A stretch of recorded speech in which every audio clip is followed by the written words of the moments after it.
Assalamualaikum warahmatullahi wabarakatuh. Hai, kembali lagi bersama saya Faiza Az-Zahra dengan NIM 2014-08-0019, jurusan Tadris IPA Fisika A 2020, Fakultas Tarbiyah dan Keguruan UIN Imam Bonjol Padang. Video ini bertujuan untuk memenuhi tugas mata kuliah biologi umum oleh dosen pengampu Ibu Dr. Milya Sari SPDM. Baiklah, kali ini kita akan membahas materi keempat dengan topik genetika. Untuk subtopik pertama kita akan membahas mengenai prinsip dasar pewarisan sifat berdasarkan hukum Mendel. Menurut George Mendel, genetika berkembang menjadi suatu cabang ilmu dalam biologi. Menurut hukum Mendel 1, pembentukan dua gamet yang berpasangan akan dipisahkan ke dalam dua sel anak secara bebas. Selanjutnya, pembahasan tentang struktur dan fungsi kromosom adalah sebagai menyimpan materi genetik, menentukan jenis kelamin, berperan dalam proses transkripsi, dan berperan dalam pembelahan sel. Selanjutnya, kita akan membahas mengenai struktur fungsi DNA dan RNA. Fungsi dari DNA adalah sebagai pembawa materi genetik, melakukan kontrol kehidupan sebagai autokatalis, dan melakukan sintesis terhadap senyawa lain. Selanjutnya, fungsi RNA sebagai penyimpan informasi dan perantara antara DNA dengan protein. Materi selanjutnya yaitu mengenai sintesis protein. Sintesis protein disebut juga sebagai biosintesis protein. Proses pembentukan partikel protein dalam bahasan biologi molekuler yang di dalamnya melibatkan sintesis RNA yang dipengaruhi oleh DNA.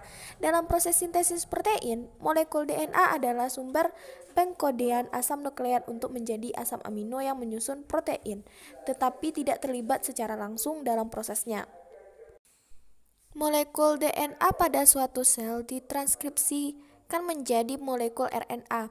Molekul RNA inilah yang ditranslasi menjadi asam amino sebagai penyusun protein. Dengan demikian, molekul RNA yang terlibat secara langsung dalam proses sintesis protein. Hubungan antara molekul DNA, RNA, dan asam amino dalam proses pembentukan protein dikenal dengan istilah dogma sentral biologi, yang dijabarkan dengan rangkaian proses DNA membuat DNA dan RNA. RNA membuat protein yang dinyatakan dalam persamaan DNA, RNA, protein.